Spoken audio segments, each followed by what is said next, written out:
Thank you thank you.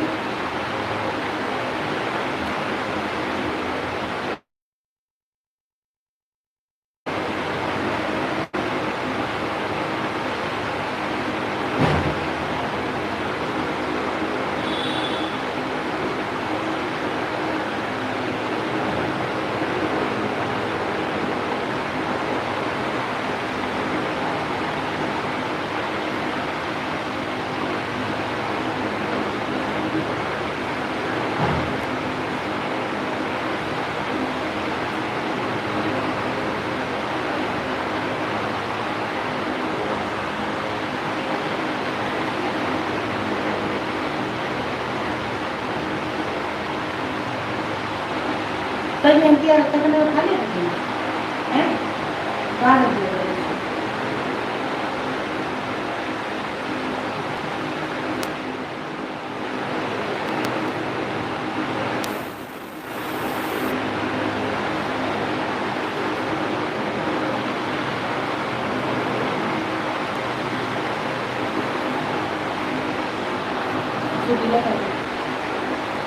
एक तरफ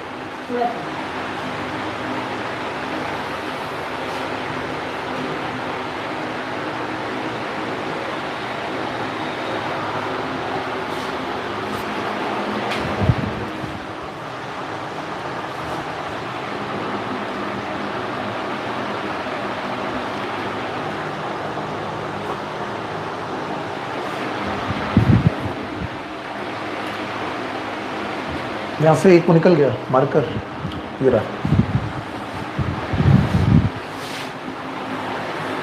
एक सूखा कपड़ा भी दे।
कोई पार्टिसिपेंट ही नहीं तो किसको पढ़ाए, हटाओ।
जब कोई आ जाए बता देना।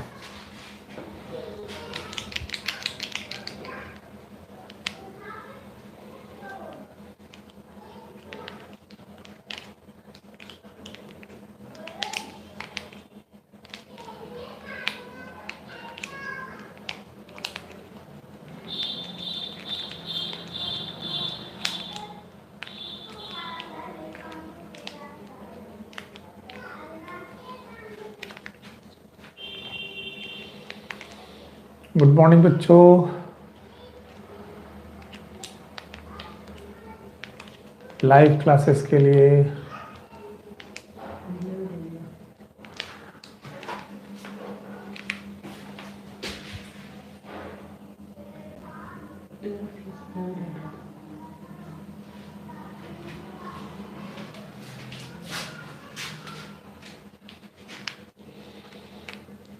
कोई पार्टिसिपेंट है लाइव क्लासेस के लिए तो हम लोग क्लासेस को शुरू करते हैं।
गुड मॉर्निंग बच्चों। आज की क्लास हम लोग हाउस होल्ड सेटिंग में चालू कर रहे हैं। कोचिंग से पहले जो क्लास लेते थे वो आज हम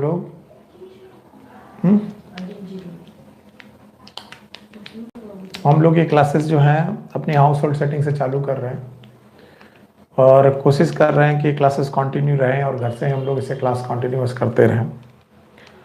सो आज की क्लासेस में हम लोगों ने बायनोमियल नॉमेनक्लेचर पढ़ने के बाद आज हमारी क्लासेस में जो टॉपिक है वो है related with the classification.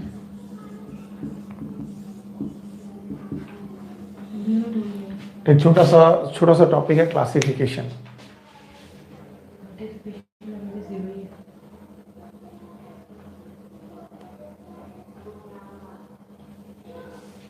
Okay,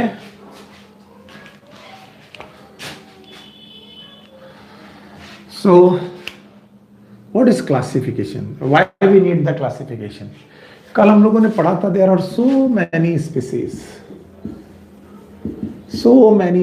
is in this world which has been discovered, like about 1.7 to 1.8 million species has been discovered, जो कि लगभग 17 लाख से 18 लाख स्पीसीज है। And it is almost impossible तो कुछ भी नहीं, almost impossible to study all the species at a time. एक ही समय पर सारी स्पीसीज को पढ़ पाना थोड़ा मुश्किल है। So we can not study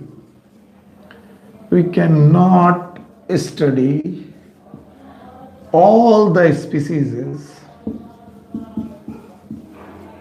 eight a time. So अब क्या करें? अगर हम सारी स्पीसीज को एक ही टाइम पर बेटा स्टडी नहीं कर सकते तो हम लोग क्या करें? So we have to devise a system. हमें एक सिस्टम बनाना पड़ेगा जिसमें हम सारी स्पीसीज को कम से कम कुछ जनरल कैरेक्टरिस्टिक की बेसिस पर पढ़ सके। और क्लासिफिकेशन वो एक तरीका है। क्लासिफिकेशन की जरूरत इसलिए पड़ी कि हर एक इंडिविजुअल स्पीसीज को एक एक करके नहीं पढ़ा जा सकता, लेकिन इंडिविजुअल स्पीसीज को अगर एक एक करके नहीं पढ़ा सकता तो बहुत सारी स्पीसीज को एक ग्रुप में एक साथ पढ़ा जा सकता है। एक ग्रुप में मान लीजिए कि मैं बोलूं कि इंसेक्ट, तो इंसेक्ट में आने वाली सारी स्पीसीज को एक साथ पढ़ा जा सकता है in the term of insect. अगर मैं बोलूं कि आर्थ्रोपोडा, तो आर्थ्रोपोडा के टर्म में हम सारी के सारे आर्थ्रोपोडा मेंबर को एक जनरल कैरेक्टरिस्टिक के साथ एक समय में पढ़ सकते हैं। पर अब बोले कॉकरोच भी पढ़े, बटरफ्लाई भी पढ़े, वैस भी पढ़े, एंट्स भी पढ़े, तो ये एक बड़ा मुश्किल पार्ट हो जाएगा। सो क्लासिफिकेशन की जरूरत इसीलिए हुई ताकि हम स्पीसीज को eight a time common character के साथ पढ़ें। Okay, so what is classification? Classification is a grouping of organism. पहली बात, ये ग्रुपिंग है। It is a grouping of organism in their convenient categories.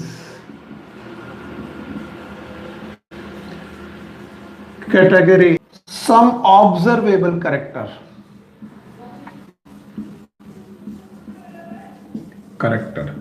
कुछ कैरेक्टर की बेसिस पर हम स्पीसीज को एक कन्वीनियंट कैटेगरी में बांटने जा रहे हैं, और इन कन्वीनियंट कैटेगरी में उनको बांटना it is known as classification. ये आपको याद रखना पड़ेगा। ओके, सो कैसे बांटेंगे हम लोग, कैसे इनके बारे में पढ़ेंगे, क्या होता है, क्या होती है कन्वीनियंट कैटेगरीज, वो हम लोग समझने की कोशिश करते हैं।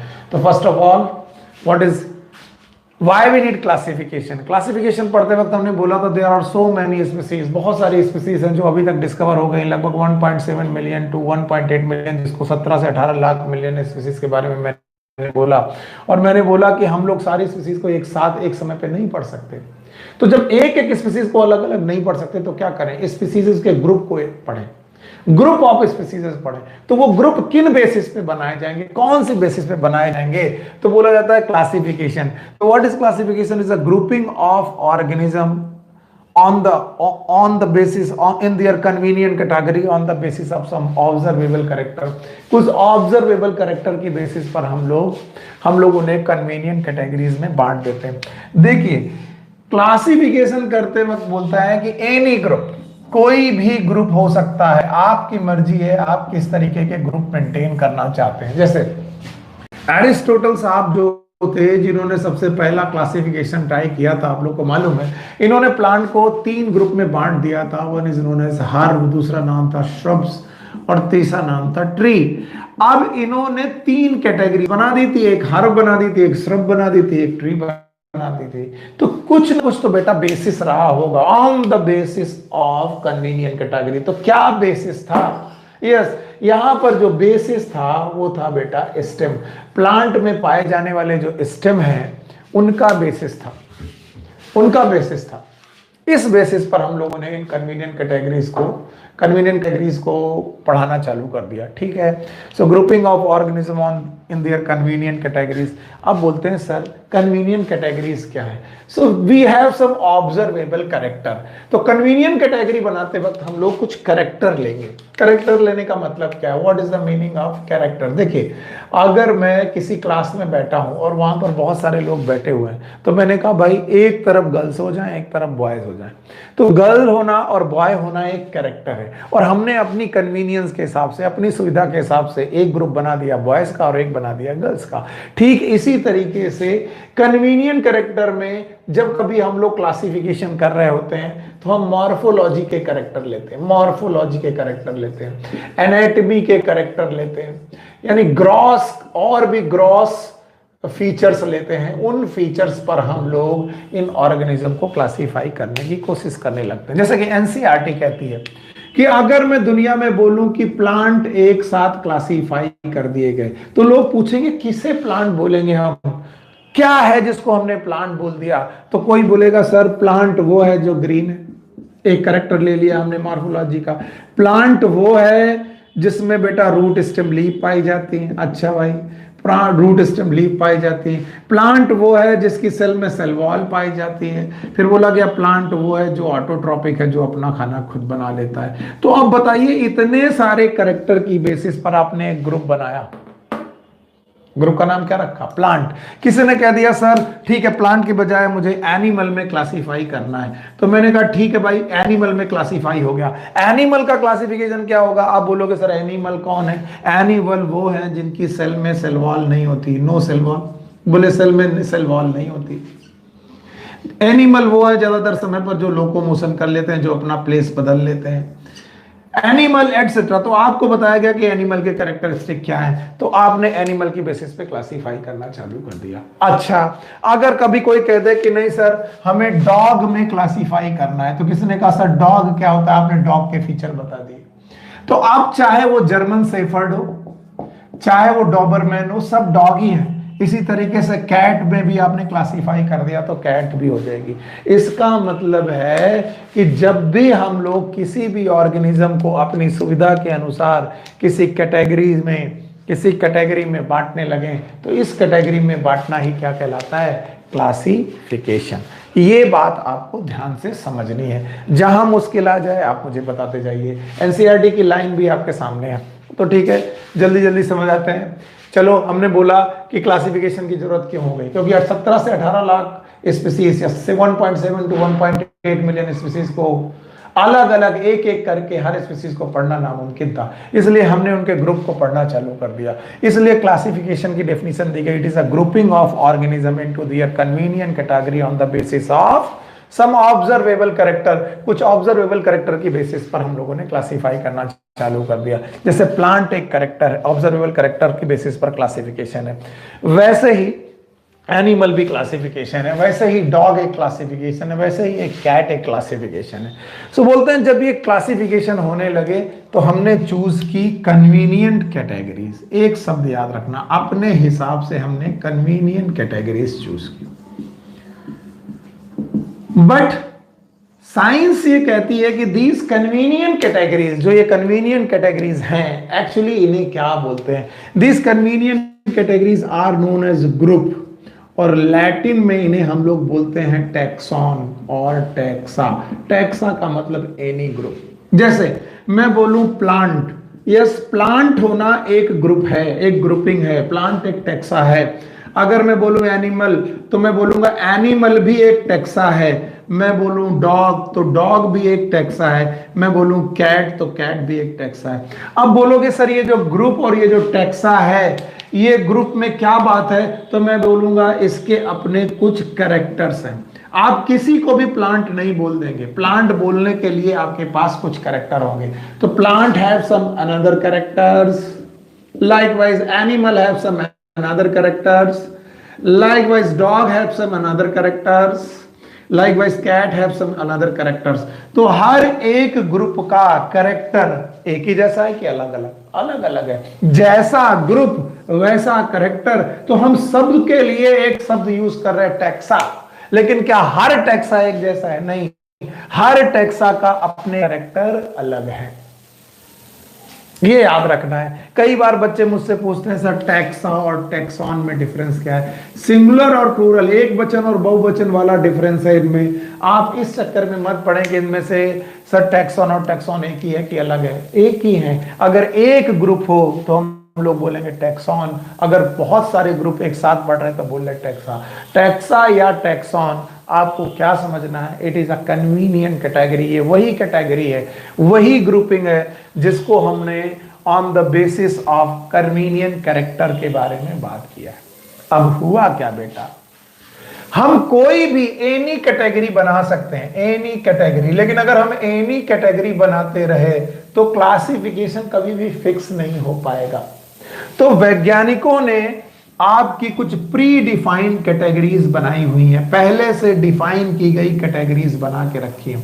There are some predefined categories in science, और इन प्री डिफाइंड कैटेगरीज के नाम आप लोगों ने कुछ कभी ना कभी सुने हैं। जैसे आपने पढ़ा होगा स्पीसीज, आपने पढ़ा होगा जीनस, कल ही हम बाइनोमियल नॉमेनक्लेचर में इन दोनों शब्द को यूज कर रहे थे।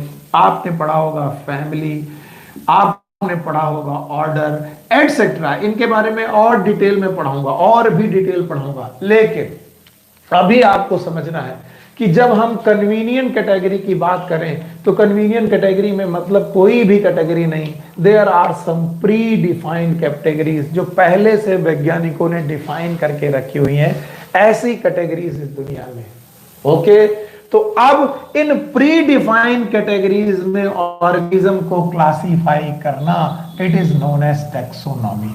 देखते जाइए, मुझसे बच्चे जो सबसे ज्यादा क्वेश्चन पूछते हैं वो पूछते हैं कि what is the difference between classification. मुझसे सबसे ज्यादा क्वेश्चन, बड़ा कंफ्यूज रहते हैं, पता नहीं क्यों कंफ्यूज रहते हैं, लेकिन वो क्वेश्चन जरूर पूछते हैं आकर के कि सर आप मुझे ये बताइए क्लासिफिकेशन और टैक्सोनॉमी में अंतर क्या है। मैंने कहा classification is a grouping of organism any convenient category, जो तुम्हारी मर्जी करता है वो करो। तुमने मेल और फीमेल कर दिया। मान लो एक आपका एक क्लासिफिकेशन है कि जो चश्मे पहनते हैं वो अलग हो जाएं, जो चश्मे नहीं पहनते वो अलग हो जाएं। आपने एक क्लासिफिकेशन कर दिया कि जो टी शर्ट पहने हैं वो अलग हो जाएं, जो शर्ट पहने हैं वो अलग हो जाएं। आप कोई भी अपने मन से कैरेक्टर उठा करके बेसिस पर क्लासिफाई कर सकते हैं। लेकिन टैक्सोनॉमी भी एक प्रकार का क्लासिफिकेशन है, लेकिन ये जो टैक्सोनॉमी नाम का क्लासिफिकेशन है उसको क्लासिफाई करते वक्त हम प्री डिफाइंड कैटेगरीज लेते हैं। जैसे कि हम स्पीसीज, जीनस, फैमिली, ऑर्डर, इन सब में क्लासिफाई करते हैं। तो कोई तुमसे पूछे व्हाट इज टैक्सोनॉमी, तो आप बता सकते हो taxonomy is a classification of organism, classification of organism on the basis of predefined categories। हम प्रीडिफाइंड कैटेगरीज की बेसिस पर ऑर्गेनिज्म को क्लासिफाई कर लें। अगर प्रीडिफाइंड कैटेगरीज के बेसिस पर अगर ऑर्गेनिज्म को क्लासिफाई कर लें then it is known as taxonomy. इसलिए टैक्सोनॉमी जो शब्द है वो टैक्सॉन शब्द से लिया गया है, टैक्सा शब्द से लिया गया है। टैक्सा का मतलब ही होता है ग्रुप, अभी पढ़ाया मैंने ग्रुप, और बताया गया वो जो ग्रुप होता है वो कन्वीनियंट कैटेगरी प्री डिफाइंड है, वैज्ञानिकों ने पहले से ही डिफाइन कर दिया गया। तो बोलते हैं ये जो टैक्सा है इसकी डेफिनेशन कैसे दी गई, कैसे प्री डिफाइन किया गया।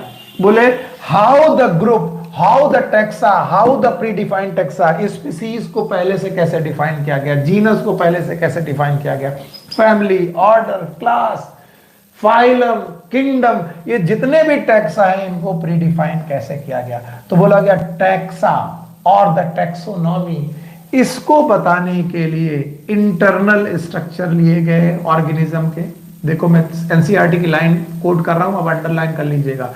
एक्सटर्नल स्ट्रक्चर लिए गए, ऑर्गेनिज्म के इंटरनल स्ट्रक्चर काउंट किए गए, एक्सटर्नल स्ट्रक्चर काउंट किए गए प्री डिफाइंड कैरेक्टर लेने के लिए, ऑर्गेनिज्म के सेलुलर कैरेक्टर लिए गए, सेलुलर कैरेक्टर लिए गए, तो इंटरनल कैरेक्टर लिए गए, इंटरनल स्ट्रक्चर लिए गए, एक्सटर्नल स्ट्रक्चर लिए गए, सेलुलर कैरेक्टर लिए गए, इसके अलावा इकोलॉजिकल कैरेक्टर लिए गए,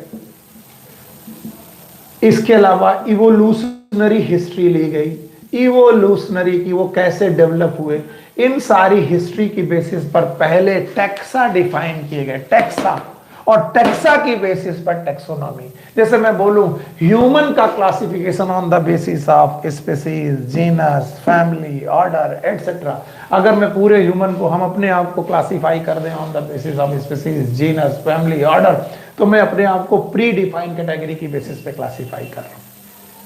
सो बहुत इसमें टेंशन नहीं करते हैं, बहुत ज्यादा इसको एकदम मडी नहीं करते हैं, इसको बहुत समझने की कोशिश करते हैं। तो भाई बताओ, मैंने पहली बात बोली थी व्हाट इज क्लासिफिकेशन, तो आपने बोला था classification of grouping of organism on the basis of convenient category. अभी कन्वीनियंट कैटेगरी कुछ भी हो सकती है, लेकिन क्या कन्वीनियंट कैटेगरी भी प्री डिफाइंड है? यस, उनको भी पहले से डिफाइन किया जा चुका है। यस, जैसे कि प्री डिफाइंड कैटेगरीज हैं species, genus, family, order etcetera. तो बोलते हैं इन प्री डिफाइंड कैटेगरीज में किसी को क्लासिफाई करना क्या कहलाता है? तो आप बोलेंगे sir it is known as taxonomy. क्या बोलेंगे इसे? Taxonomy. So why what is classification? It is a grouping. देखिए बहुत सिंपल सिंपल शब्द है, कभी कोई पूछे classification, it is a grouping, grouping of organism on the basis of convenient category. और कोई बोले taxonomy, then it is a classification. सब देखिए, classification is a grouping and taxonomy is a classification, बात तो एक ही है। लेकिन taxonomy is a classification of organism on the basis of pre defined categories. और ये प्री डिफाइंड कैटेगरीज जो हैं, प्री डिफाइंड कैटेगरीज हैं लाइक स्पीसीज, लाइक जीनस। इन प्री डिफाइंड कैटेगरीज को बेटा बनाने के लिए हमें क्या चाहिए होगा? किसी भी ऑर्गेनिज्म का internal structure, external structure, cellular structure, ecological characters, evolutionary character etcetera, बहुत सारे कैरेक्टर चाहिए होंगे। Okay, now one thing more, एक छोटी सी और बात है। अगर यहाँ स्पीसीज और जीनस की बात आ गई, इसका मतलब टैक्सोनॉमी नॉमेनक्लेचर के साथ तो डील करती है। So we can say the taxonomy deal with the nomenclature.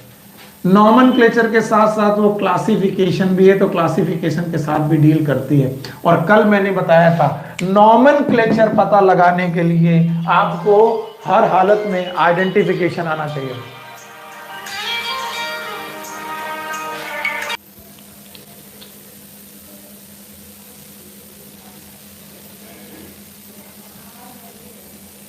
Sorry for inconvenience.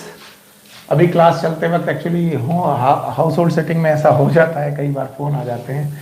तो हो क्या रहा है, नॉमेनक्लेचर और क्लासिफिकेशन चाहिए हमें टैक्सोनॉमी में। और कल मैंने बताया था कि नॉमेनक्लेचर के लिए वी नीड आइडेंटिफिकेशन। मैंने कहा था आप नॉमेनक्लेचर किसका करेंगे? जिसका आप आइडेंटिफिकेशन कर चुके हैं। और आइडेंटिफिकेशन के लिए पहले हमें कैरेक्टर की बेसिस पर आपको पता लगाना पड़ेगा। तो एक और है कैरेक्टराइजेशन। तो बच्चा, अगर कोई बोले कि टैक्सोनॉमी के 4 बेसिक स्तंभ, 4 बड़े बड़े खंबे कौन से हैं, तो आप बोलेंगे टैक्सोनॉमी के 4 बड़े बड़े खंबे हैं। Yes, number 1 characterization. जैसे आपको एक ह्यूमन मिल जाए तो पहले आप ह्यूमन का कैरेक्टर बताएंगे, दैट इज कैरेक्टराइजेशन। और जब कैरेक्टर की बेसिस पर ह्यूमन को आइडेंटिफाई कर लेंगे, तब उसका आप नाम रखेंगे होमो सैपियंस। फिर उसे क्लासिफाई करेंगे according to species, genus, family, order, class etcetera. Have you got my point? आपको अगर बोला जाए कि टैक्सोनॉमी के 4 बेसिक स्तंभ कौन कौन से हैं, तो पहला स्तंभ है कैरेक्टराइजेशन, दूसरा स्तंभ है आइडेंटिफिकेशन, तीसरा है नॉमेनक्लेचर, चौथा है क्लासिफिकेशन। और इस तरीके से हमारे पास बेटा टैक्सोनॉमी के कैरेक्टराइजेशन हो गए। तो देखिए भाई, अब हम लोगों ने क्या क्या पढ़ा। What is classification? Classification is a grouping. Of the organism on the basis of convenient category. और अभी बोल रहा हूं what is taxonomy. Taxonomy is a classification. इतना पढ़ लेने के बाद हमारे पास एक छोटी सी साइंस और है, that is known as systematics. अब बच्चे इन तीनों में डिफरेंस पूछने लगते हैं कि sir what is classification, point number 1। दूसरा what is taxonomy, what is systematics. फिर सिस्टेमैटिक्स क्या है सर, क्लासिफिकेशन क्या है, टैक्सोनॉमी क्या है, सिस्टेमैटिक्स क्या है। तो मैं कहता हूं सिस्टेमैटिक्स जो शब्द है ये सिस्टेमा शब्द से लिया गया है। सिस्टेमा लैटिन शब्द है systema. What is systema? Systema is systematic arrangement of the organism. Systematic arrangement. ये ऑर्गेनिज्म का सिस्टमैटिक अरेंजमेंट है, याद रखिएगा। It is a systematic arrangement of the organism. अब बोलेंगे सर ये क्लासिफिकेशन है, ये क्लासिफिकेशन है, ये दोनों क्लासिफिकेशन है, जैसे मर्जी चाहो वैसे। लेकिन सिस्टमैटिक्स में आपको बड़े सिस्टम के साथ बड़ी सिस्टमैटिक तरीके से आपको अरेंजमेंट करना पड़ेगा। ये जो सिस्टेमा शब्द है कोरोलस लीनियस ने पहली बार यूज किया था, कोरोलस लीनियस ने। और कोरोलस लीनियस ने किताब लिखी थी सिस्टेमा नेचुरी, वहां से उठाया गया है सिस्टेमा नेचुरी। तो अगर मुझे कोई पूछे कि सर सिस्टमैटिक और टैक्सोनॉमी में क्या डिफरेंस है, तो मैं बोलूंगा systematics is the taxonomy with inter relationship and evolutionary history. ये भगवान आफत हो गई फिर से। अगर कोई पूछे व्हाट इज टैक्सोनॉमी, तो आपने बोला classification of organism on the basis of pre defined categories. पहले डिफाइंड कैटेगरीज में क्लासिफाई कर दिया गया। अब इन बेटा कैटेगरीज में, स्पीसीज में, जीनस में, ऑर्डर में, फैमिली में इंटर रिलेशनशिप पैदा करो और ढूंढो कि क्या इंटर रिलेशनशिप है और इनकी इवोल्यूशनरी हिस्ट्री ट्रेस करो कि इनमें कौन किसके पहले और कौन किसके बाद आया। जैसे एल्गी पहले आए कि ब्रायोफाइटा पहले आया कि टेरिडोफाइटा पहले आया, कौन किसके पहले कौन किसके बाद आया। तो हम एक सिस्टमैटिक अरेंजमेंट कर पाएंगे अकॉर्डिंग टू इवोल्यूशनरी हिस्ट्री और इंटर रिलेशनशिप। इस तरीके के क्लासिफिकेशन को सिस्टमैटिक्स बोलते हैं। हम लोग को पढ़ाया जाता था व्हाट इज सिस्टमैटिक, तो बताया जाता systematics is a taxonomy. Systematics is the taxonomy with inter relationship between organism, inter relationship among organism and with evolutionary history। उनकी आपस में इवोल्यूशनरी हिस्ट्री क्या है इस बेसिस पर याद रहेगा। तो अब देखिए कितना आसान है। कोई पूछे क्लासिफिकेशन, बोलो ग्रुपिंग। कोई बोले टैक्सोनॉमी, तो बोलो क्लासिफिकेशन। कोई बोले सिस्टम। आप बोलिए what is taxonomy? It is a classification of organism on the basis of predefined category. और कोई पूछे व्हाट इज सिस्टमैटिक्स, तो आप बोलिए इट इज सिस्टमैटिक। कोई पूछे व्हाट इज सिस्टमैटिक्स, तो आप बोलिए it is systematic arrangement of the organism on the basis of their inter relationship. It is on the basis of their inter relationship and evolutionary history. तो अगर आपको systematics पढ़नी है तो आपको टैक्सोनॉमी आनी पड़ेगी। और इसीलिए बोलते हैं कि सिस्टमैटिक्स के भी वही स्तंभ हो जाएंगे जो टैक्सोनॉमी के। कैसे? टैक्सोनॉमी के 4 स्तंभ, characterization, identification, nomenclature and classification. तो सिस्टमैटिक्स भी एक प्रकार की टैक्सोनॉमी है। तो ये 4 स्तंभ होने के अलावा 5 और 6 2 स्तंभ और होंगे, 2 पिलर और होंगे सिस्टमैटिक को पढ़ाने के लिए। एक इंटर रिलेशनशिप, एक होगा इंटर रिलेशनशिप, पीले से लिखे हैं ये सिस्टमैटिक्स के बेटा, सिस्टमैटिक्स के स्टेप है। तो 4 तो बेटा टैक्सोनॉमी में जाएंगे, 2 एक्स्ट्रा और जाएंगे जो सिस्टमैटिक्स में जाएंगे। खैर अगर आप इतना समझ गए हैं तो चलिए हम लोग इसे मिटाते हैं और आगे बढ़ते हैं। ठीक है, चलिए आइए मेरे साथ। सबसे पहले what is classification? It is a grouping of organism on the basis of convenient categories. Now what is the taxonomy? Classification of organism on the basis of predefined categories. Okay, what is taxa? Taxa is that convenient categories which is classify on the basis of common observable character। क्या कुछ predefined taxa हैं? Yes, जैसे कि species, genus, इनके बारे में हम और पढ़ेंगे। नाउ टैक्सा को बनाने के लिए कौन कौन से structure, like internal structure, external structure, cellular structure, ecological structure, evolutionary structure. ठीक, अब बताओ टैक्सोनॉमी के चार मुख्य स्तंभ। पहला है कैरेक्टराइजेशन, दूसरा है आइडेंटिफिकेशन, तीसरा है नॉमेनक्लेचर, चौथा है क्लासिफिकेशन। फिर जब हम टैक्सोनॉमी पढ़ते पढ़ते सिस्टमैटिक्स तक पहुंचे तो बोला गया सिस्टमैटिक शब्द जो है वो किस शब्द से लिया गया? It is taken from the systema. Book कौन सी थी? Systema Naturae. किसने? कुरुलस लिनियस ने। और बोला कि भाई systematics is the systematic arrangement of the organism and they have interrelationship along with evolutionary history। तब हमें बताया गया कि सिस्टमैटिक एक टैक्सोनॉमी ही है, एक क्लासिफिकेशन ही है। बस नॉर्मल टैक्सोनॉमी से सिस्टमैटिक वाली टैक्सोनॉमी में दो चीजें बढ़ जाती हैं। एक बढ़ जाता है ऑर्गेनिज्म के बीच में इंटर रिलेशनशिप, और दूसरा बढ़ जाता है ऑर्गेनिज्म की इवोल्यूशनरी हिस्ट्री। तो मैं बोलता हूं चार स्तंभ के अलावा, बोलिए, number 1 characterization, number 2 identification, number 3 nomenclature, number 4 classification के अलावा दो और चीजें मिलती हैं, एक है इंटर रिलेशनशिप और एक है फाइलोजेनी। सो उतनी देर से हम लोग टैक्सा ये सब डिफाइन कर रहे हैं, प्री डिफाइंड टैक्सा के बारे में बात कर रहे हैं। तो आइए हमारा नेक्स्ट टॉपिक पढ़ते हैं, and that is in page number, अगर आप ध्यान से देख पाएंगे तो ये पेज नंबर है आपका, यस, पेज नंबर 8। और इस पेज नंबर 8 में हम लोगों ने पढ़ा है टैक्सोनॉमिक कैटेगरीज। ये हमारा अगला टॉपिक है, टैक्सोनॉमिक कैटेगरीज। ये हमें टैक्सोनॉमिक कैटेगरीज पढ़नी चाहिए कि ये कैटेगरी क्या होती हैं और कैसे कैसे बेटा बनती हैं। ठीक है, तो सबसे पहले what is taxonomic categories? Okay, taxonomic categories are the group of organism,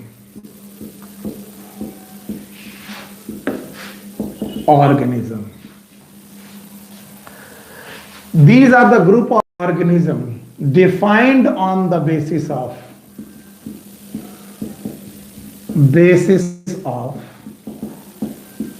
some observable character,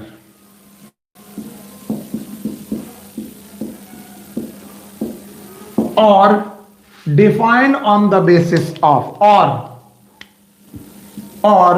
defined on the basis of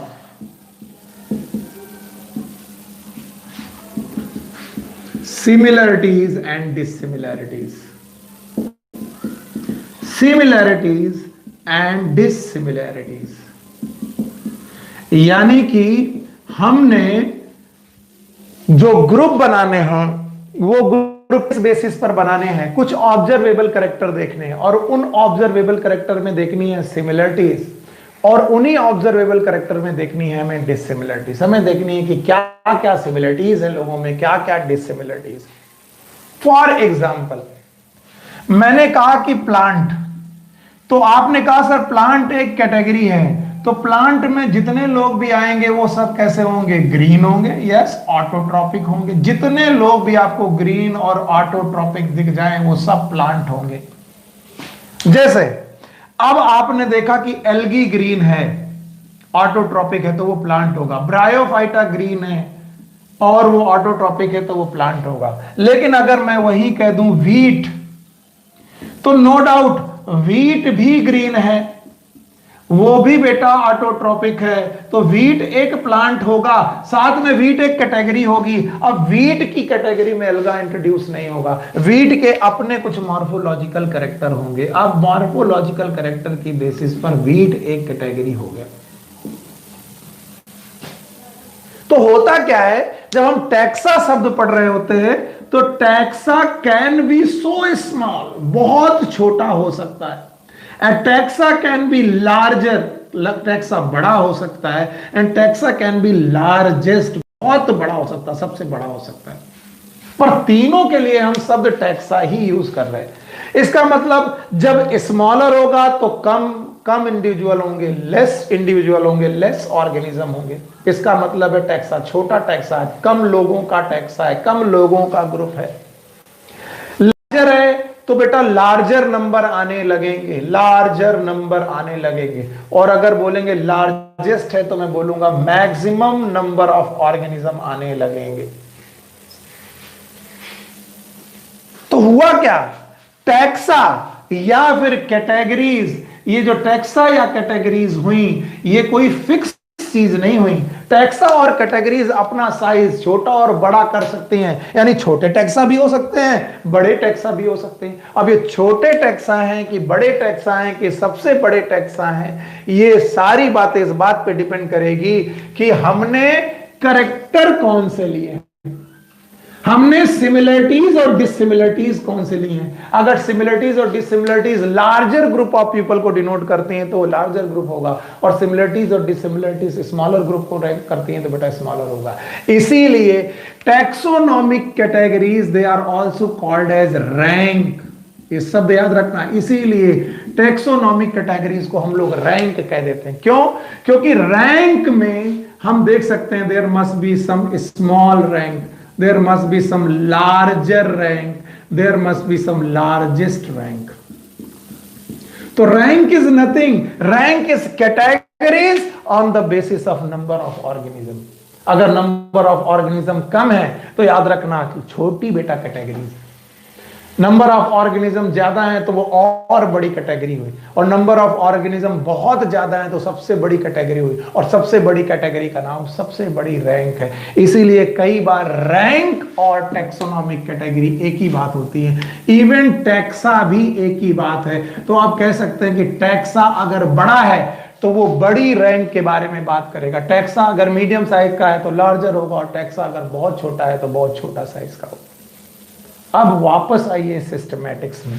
अब इस सिस्टमैटिक के दौरान हम लोग छोटे से बड़े की तरफ जाएंगे। छोटे से बड़े की तरफ का मतलब स्मॉल रैंक से, यानी स्मॉल कैटेगरी से लार्जर कैटेगरी की तरफ जाएंगे, लार्जर कैटेगरी से हम लोग लार्जेस्ट कैटेगरी की तरफ जाएंगे, लार्जेस्ट कैटेगरी की तरफ जाएंगे। ध्यान सुनिए, यानी अगर हम कैटेगरी या रैंक की बात करें तो अगर हम यहां रैंक लिख दे रहे हैं तो यहां पर हम कैटेगरी भी लिख सकते हैं, यहां पर भी कैटेगरी लिख सकते हैं, यहां पर भी रैंक लिख सकते हैं। तो याद रखना स्मॉलर रैंक से उससे बड़ी रैंक पे क्लासिफाई किया सकता है, उससे बड़ी से सबसे बड़ी रैंक में क्लासिफाई किया सकता है, और इस तरीके से एक क्रमानुगत इनका क्लासिफिकेशन था, क्रम के अनुसार, और क्रम के अनुसार इस क्लासिफिकेशन को हम लोग टैक्सोनॉमिक हायरार्की बोलते हैं। टैक्सोनॉमिक हायरार्की, हायरार्की का मतलब ही होता है जिसमें हम क्रमानुगत चीजों को बेटा स्टडी करें। हायरार्की का मतलब है हम छोटे से लेकर बड़े की तरफ बढ़े, या बड़े से लेकर छोटे की तरफ बढ़े। फिर से हर एक बात अगर आपको समझ में ना आ रही हो तो मैं एक बार फिर से डिफाइन करने की कोशिश करता हूं। What is taxonomic categories? Taxonomic categories are the group of organism defined on the basis of some observable character, कुछ ऑब्जर्वेबल कैरेक्टर, या फिर हमने सिमिलरिटीज और डिसिमिलरिटीज के बेसिस पर इन्हें क्लासिफाई किया।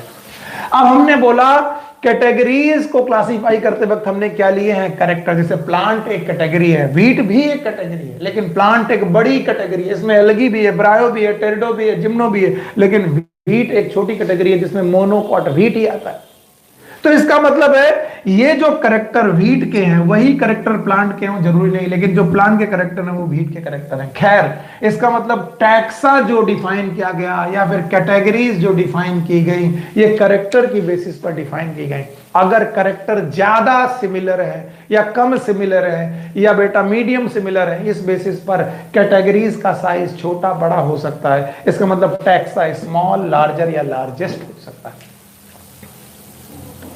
इसका मतलब शब्द भले टैक्सा है, कैटेगरी भले है, लेकिन कैटेगरी जैसे कैरेक्टर उतनी बड़ी कैटेगरी। इसका मतलब category depend upon the character we take. इसीलिए फिर हम लोगों ने इन्हीं कैटेगरी का नाम रैंक रखा। हमने बोला रैंक क्यों रखा गया? अगर स्मॉल कैटेगरी है तो नंबर ऑफ इंडिविजुअल कम होंगे, अगर लार्ज कैटेगरी है तो नंबर ऑफ इंडिविजुअल ज्यादा होंगे। इसका मतलब है हर कैटेगरी में अपना एक साइज है, और जब साइज डिफाइन करने लगे तो हम लोग क्या बोलने लगे, रैंक। कई बार बच्चे बोलते हैं क्या सर टैक्सा और रैंक एक ही है। यस, जब हम टैक्सा को उसके साइज, उसकी हायरार्की की बेसिस पर बेटा क्लासिफाई करने लगे तो हम उसे रैंक बोलते हैं। और इस तरीके से हमारे क्लासिफिकेशन स्मॉलर रैंक से हायर रैंक की तरफ चलने लगे, और इसे हम लोगों ने टैक्सोनॉमिक हायरार्की बोला। फिर बोला गया क्या सर प्री डिफाइंड टैक्सा में कोई रैंक है? Yes my dear, predefined taxa में भी एक रैंक है, और उस रैंक को हमें पढ़ना पड़ेगा। यस, प्री डिफाइंड टैक्सा में कुछ रैंक है जिनकी एक लिस्ट में बना रहा हूं। बोलते हैं जो सबसे छोटी रैंक है वो है स्पीसीज। इनसे भी छोटी रैंक हो सकती है, याद रखना, लेकिन टैक्सोनॉमी जनरली हम स्पीसीज से चालू करते हैं, इसीलिए हम लोग इसे बोलते हैं basic unit. Basic unit, okay. Species से बड़ी रैंक है, स्पीसीज से बड़ी रैंक है जीनस। अब मैं रैंक बोल रहा हूं तो क्या जीनस एक कैटेगरी है? यस। मीनवाइल जीनस क्या एक रैंक है? यस। रैंक किस बेसिस पर? स्पीसीज से बड़ी रैंक जीनस, जीनस से बड़ा rank it is family, family से बड़ी rank it is order, order से बड़ी rank it is class, okay. Class से बड़ी रैंक इट इज फाइलम और डिवीजन, फाइलम और डिवीजन, और फाइलम और डिवीजन से बड़ी रैंक इट इज किंगडम। तो अगर मैं बोलूं स्मॉलेस्ट रैंक हमारे सिस्टम में इट इज स्पेसिफिक, इससे भी नीचे हो सकती है, हम शुरू यहीं से करते हैं। तो बोलते हैं जीनस भी एक यूनिट ऑफ क्लासिफिकेशन है, यूनिट ऑफ क्लासिफिकेशन है। फैमिली भी एक यूनिट ऑफ क्लासिफिकेशन, ध्यान से सुनना। ऑर्डर भी एक यूनिट ऑफ क्लासिफिकेशन है। आप चीजों को ऑर्डर की बेसिस पे क्लासिफाई कर सकते हैं, आप चीजों को फैमिली की बेसिस पे क्लासिफाई कर सकते हैं, आप जीनस के बेसिस पर, स्पीसीज के बेसिस पर, आप क्लास की बेसिस पे क्लासिफाई कर सकते हैं। यानी हर एक taxa, every taxa is a unit of classification. ये भी एक यूनिट ऑफ क्लासिफिकेशन है, ये भी एक यूनिट ऑफ क्लासिफिकेशन है। लेकिन इनकी जो सबसे बेसिक यूनिट है वो कौन है? स्पीसीज। तो unit can be all other, लेकिन बेसिक यूनिट कौन होगी? It is species. तो मैं पूछूं सबसे छोटी रैंक, तो आप बोलोगे स्पीसीज। अब आपसे बोला जाए इसकी हायरार्की क्या है छोटे से बड़े की तरफ, तो आप बोलोगे सबसे छोटा स्पीसीज, उससे बड़ा जीनस, उससे बड़ी फैमिली, उससे बड़ा ऑर्डर, उससे बड़ा क्लास, उससे बड़ा फाइलम और डिवीजन, और सबसे बड़ा किंगडम। इस तरीके से आपने एक हायरार्की दी, और इस हायरार्की का नाम दिया गया टैक्सोनॉमिक हायरार्की। मैं तुम्हारी जगह होता तो मेरा क्वेश्चन पूछा जाता, क्या किसी को भी हम एमी स्पीसीज बोल सकते हैं? क्या किसी को भी हम जीनस बोल सकते हैं? क्या सभी को फैमिली बोल सकते हैं? तो क्या इनकी अपनी कुछ डेफिनेशन है? यस माय डियर, हर एक रैंक की, हर एक टैक्सा की, हर एक यूनिट की, हर एक यूनिट ऑफ क्लासिफिकेशन की अपनी एक डेफिनेशन है। तो कोई पूछे यूनिट ऑफ क्लासिफिकेशन, तो आप बोलोगे unit can be anything, can be species, can be genus, can B family, can be order, can be class, anything can be unit of classification. But कोई पूछे बेसिक यूनिट जिससे शुरू किया जा सकता है अपना क्लासिफिकेशन, वो कौन है? तब आप बोलोगे स्पीसीज। कोई पूछे बेसिक रैंक कौन है, तो आप बोलोगे स्पीसीज। बोलोगे रैंक क्या कोई भी हो सकता है? Yes, species can be a rank, genus can be a rank, family can be a rank, order can be a rank, class can be a rank. लेकिन कोई पूछे बेसिक रैंक क्या है, तो आप बोलोगे स्पीसीज। अगर कोई बोले मैं नीचे से ऊपर असेंडिंग ऑर्डर में हायरार्की लिखिए, हायरार्की मतलब टैक्सोनॉमिक हायरार्की लिखिए, तो आप किंगडम से नहीं शुरू करेंगे, आप असेंडिंग ऑर्डर बनाएंगे फ्रॉम स्पीसीज टू किंगडम। अगर कोई बोले डिसेंडिंग ऑर्डर में आप हायरार्की लिखिए, तो आप चालू करेंगे सर किंगडम से फाइलम, फाइलम से क्लास, क्लास से ऑर्डर, ऑर्डर से फैमिली, फैमिली से जीनस, जीनस से स्पीसीज। और इनके भी अपने ट्रेंड हैं, और वो क्या ट्रेंड है मैं एक एक करके आपको समझाने की कोशिश करता हूं, यही मैं यहां पर करने आया हूं। So what is taxonomic category, आपको बताना पड़ेगा। Yes, what is taxonomic category? हमको बताया गया, भाई डेफिनेशन बोलते जाओ, मैं मिटाता जा रहा हूं। Taxonomic category are the group of organism define on the basis of some observable character. कुछ ऑब्जर्वेबल कैरेक्टर की बेसिस पर हमने ग्रुप ऑफ ऑर्गेनिज्म को डिफाइन किया है, that is known as taxonomy. अच्छा, बोलते हैं टैक्सोनॉमी या फिर इन ग्रुप ऑफ ऑर्गेनिज्म को क्लासिफाई किया गया ऑन द बेसिस ऑफ, किस बेसिस पर क्लासिफाई किया गया? बेसिस कैरेक्टर की बेसिस पर और सिमिलरिटीज और डिसिमिलरिटीज पर। तो टैक्सा शब्द क्या हो सकता है? Taxa can be small, can be large. तो टैक्सा स्मॉल भी हो सकता है, लार्जर भी हो सकता है, लार्जेस्ट भी हो सकता है। जैसे कैरेक्टर वैसा टैक्सा। और इस तरीके से बोला गया क्या कुछ प्री डिफाइंड कैटेगरीज हैं? यस। और उन प्री डिफाइंड कैटेगरी को हम रैंक शब्द दे सकते हैं। यस। क्यों रैंक, क्यों देते हैं रैंक शब्द? रैंक शब्द का मतलब है जिसमें ग्रुप ऑफ ऑर्गेनिज्म कम है उसको स्मॉल रैंक माना गया, जिसमें ग्रुप ऑफ ऑर्गेनिज्म ज्यादा है उसे लार्जर रैंक माना गया, और इस तरीके से हम रैंक बढ़ाते चले गए। तो क्या कैटेगरी ही रैंक कहलाती है? यस। तो क्या इन रैंक की बेसिस पर हम लोग असेंडिंग और डिसेंडिंग ऑर्डर बना सकते हैं? यस। इन असेंडिंग और डिसेंडिंग ऑर्डर को हम लोग क्या बोलते हैं? हायरार्की। हायरार्की मतलब क्रमानुगत, कैसा? क्रम के अनुसार, जो छोटा है वो नीचे, जो बड़ा है ऊपर, इस तरीके से क्लासिफाई कर सकता है। तो क्या हमारे पास प्री डिफाइंड टैक्सॉन की कुछ हायरार्की है? यस। हमारे पास प्री डिफाइंड टैक्सॉन की हायरार्की में जो सबसे पहली आती है दैट इज स्पीसीज, उसके बाद जीनस, उसके बाद फैमिली, उसके बाद ऑर्डर, उसके बाद क्लास, उसके बाद फाइलम और डिवीजन, और उसके बाद किंगडम। तो सर इनके क्लासिफाई करने का तरीका क्या है और इनका कैसे बताया गया? तो मैंने बोला चाहे स्पीसीज हो, it is a unit of classification, चाहे जीनस हो यूनिट ऑफ क्लासिफिकेशन, ये चाहे ऑर्डर हो यूनिट ऑफ फैमिली, कुछ भी। लेकिन अगर कोई पूछे बेसिक यूनिट ऑफ क्लासिफिकेशन, तो बच्चा आप बताएंगे बेसिक यूनिट वो यूनिट है जहां से क्लासिफिकेशन चालू किया जाना चाहिए, दैट इज स्पीसीज। क्या स्पीसीज से छोटी रैंक नहीं है? क्या स्पीसीज से छोटी कैटेगरीज नहीं है? लेकिन जनरली हम उन्हें क्लासिफिकेशन में नहीं लेते। तो हमारा क्लासिफिकेशन हम लोग स्टार्ट करते हैं फ्रॉम द स्पीसीज। तो सबसे पहले हमें हर एक टैक्सॉन को एक एक करके पढ़ना चाहिए। तो सबसे पहले हमारे पास आता है स्पीसीज। व्हाट इज स्पीसीज, और किसे हम लोग स्पीसीज की संज्ञा देंगे? हिंदी में वैसे तो इसे प्रजाति का नाम देते हैं, प्रजाति। हमारी क्या प्रजाति है? व्हाट इज अवर स्पीसीज, हम क्या हैं?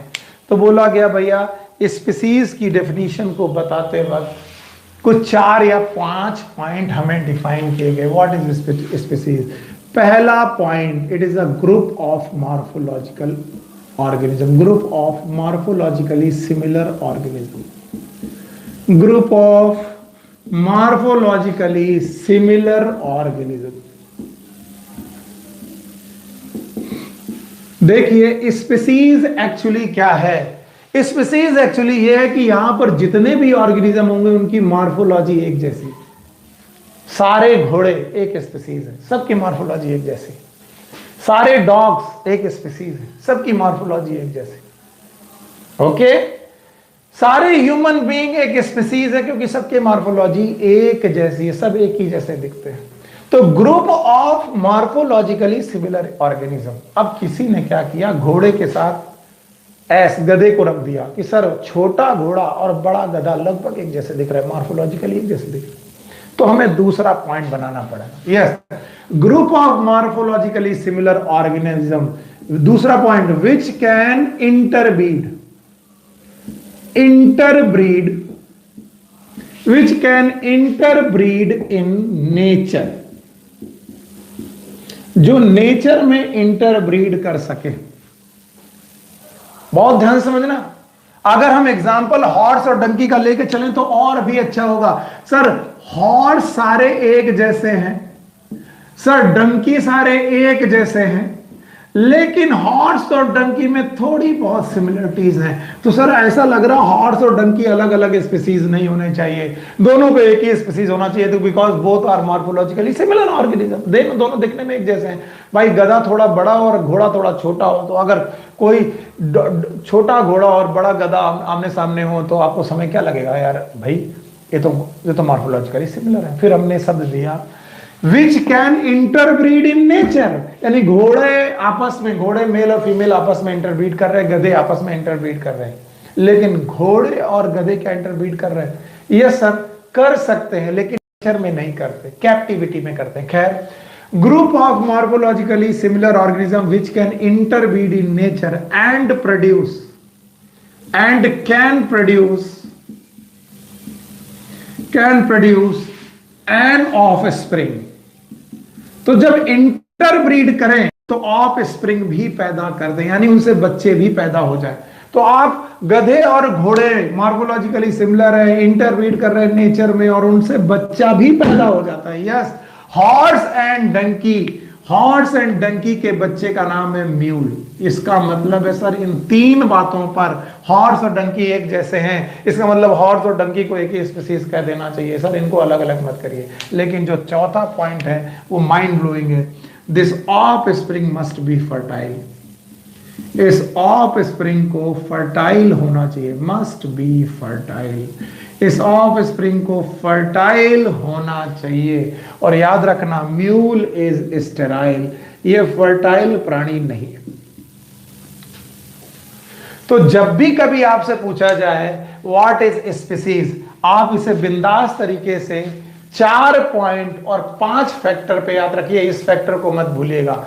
Group of morphologically similar individual, group of morphologically similar organism which can interbreed in nature. तो जिन जिन चीजों में मैं अंडरलाइन करता जाऊं वो सारी की सारी चीजें स्पीसीज को डिफाइन करने के लिए जरूरी है। पहला, मॉर्फोलॉजिकली सिमिलर होना चाहिए। दूसरा, उन्हें इंटरब्रीड करना चाहिए। तीसरा, उन्हें नेचर में इंटरब्रीड करना चाहिए। चौथा, उन्हें ऑफ स्प्रिंग प्रोड्यूस करना चाहिए। और पांचवा, उस ऑफ स्प्रिंग का फर्टाइल होना चाहिए। इन पांचों पॉइंट को फॉलो करने वाले हो गए लायन और टाइगर। लायन और टाइगर बोलते हैं मेल लायन और फीमेल टाइगर अगर इंटरब्रीड कर जाएं, सॉरी पांचों नहीं चारों बातों को, तो इनसे एक बच्चा बनता है लाइगर।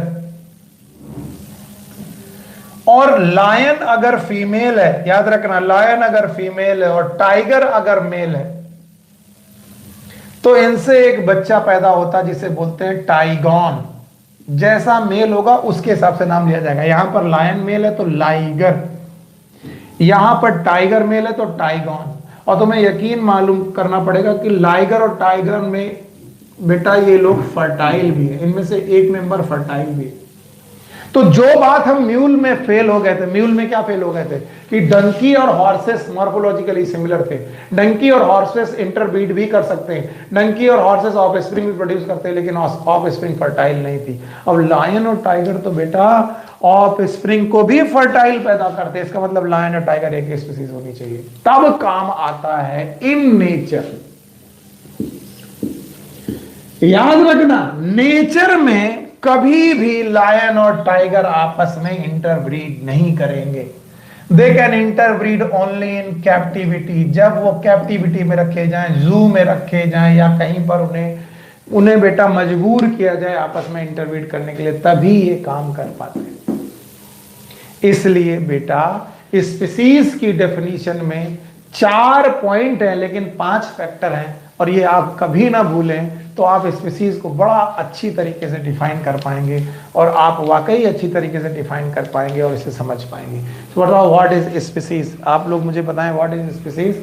मैं मिटाते जाता हूं और बताते जाता हूं। Species is a group of morphologically similar individual cellular organism which can interbreed in nature, जो नेचर में इंटरब्रीड कर सकते हैं, and can produce offspring, जो offspring प्रोड्यूस करें, बच्चे पैदा करें, और बच्चे फर्टाइल होने चाहिए। जो बच्चे फर्टाइल होंगे तो हम लोग बोलेंगे स्पीसीज। जैसे घोड़ा और गधा दोनों मॉर्फोलॉजिकली सिमिलर हैं, दोनों बेटा इंटरब्रीड भी कर दे रहे हैं, नेचर में नहीं कर रहे, कैप्टिविटी में कर दे रहे हैं, और उनसे बच्चा पैदा हो रहा, पोनी, म्यूल, टट्टू जिसे बोलते हैं, और वो कैसा है, स्टेराइल है। इसका मतलब वो दोनों अलग अलग स्पीसीज है। लेकिन ये बात लायन और टाइगर में कहीं ना कहीं मुश्किल में डाल देती है, और जब लायन और टाइगर में मुश्किल में डालती है तो हम बेटा बचने के लिए बोलते हैं कि it should be in nature, ये नेचर में होना चाहिए। याद रखना। अब व्हाट इज स्पीसीज, स्पीसीज की डेफिनेशन के बाद स्पीसीज से रिलेटेड कुछ और छोटी बातें। यह species is a unit of classification, it is a unit of classification unit of classification, classification को डिफाइन करने के लिए एक यूनिट मानी जाती है ड्यूरिंग टैक्सोनॉमी। टैक्सोनॉमी पढ़ते वक्त हम लोग सबसे छोटी यूनिट यही मानते हैं। तो आपने सर हमें पढ़ाया था यूनिट तो जीनस भी होता है, यूनिट तो सर फाइलम भी होता है। तब मैं कहता हूं yes, species is a basic unit of classification. ये शब्द याद रखना, बेसिक यूनिट। और इसी से रिलेटेड कई बार क्वेश्चन पूछा गया। Yes, it is unit of classification. तो जीनस भी तो यूनिट ऑफ क्लासिफिकेशन है। Then you said it is a basic unit of classification। कई बार इसे बोलते हैं fundamental unit of classification, fundamental unit of classification. Taxonomy पढ़ते वक्त क्लासिफिकेशन की फंडामेंटल यूनिट को हम लोग बेटा मानते हैं यस स्पीसीज। और बाइनोमियल नॉमेनक्लेचर पढ़ाते वक्त इन्होंने कुछ एग्जाम्पल पढ़ाए थे। जैसे इन्होंने बोला लेट सपोज हमारे पास एक है Solanum tuberosum, Solanum tuberosum, okay. एक है पैंथेरा लियो, पैंथेरा लियो। ये एग्जाम्पल मैं आपकी एनसीईआरटी से ही कोट कर रहा हूं, आप पेज देख लीजिए तो अच्छा रहेगा। पेज नंबर है yes, page number it is not given, yes page number 9। और एक हम लोगों ने तो डिफाइन किया ही था, that was the Mangifera indica.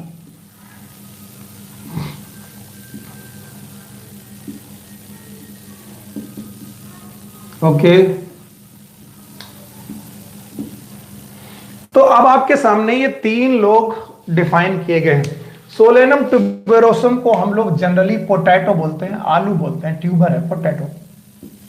Panthera leo को हम लोग लायन बोलते हैं, लायन का साइंटिफिक नेम है पैंथेरा लियो। और मैंगीफेरा इंडिका को हम लोग मैंगो बोलते हैं। तो अब आपको सब कुछ पढ़ाने के बाद वो बताने की कोशिश करते हैं कि इसमें सोलेनम ट्यूबरोसम में ट्यूबरोसम इज अ स्पीसीज, जिसे मैं राउंड कर रहा हूं वो स्पीसीज है, लियो इज अ स्पीसीज और indica is a species. Tuberosum species, Leo is a species, indica is a species. अब याद रखना बाकी Solanum is a genus, Panthera is a genus, okay, Mangifera is a genus. अगर तुमसे कोई पूछे होमो सैपियंस, हम सब जानते हैं Homo sapiens is a scientific name of human. तो अगर तुमसे पूछे कि हमारी स्पीसीज का नाम क्या है तो हम लोग बोलेंगे सैपियंस, यही हमारी स्पीसीज है और यही हमारी बेसिक यूनिट है, बेसिक यूनिट है।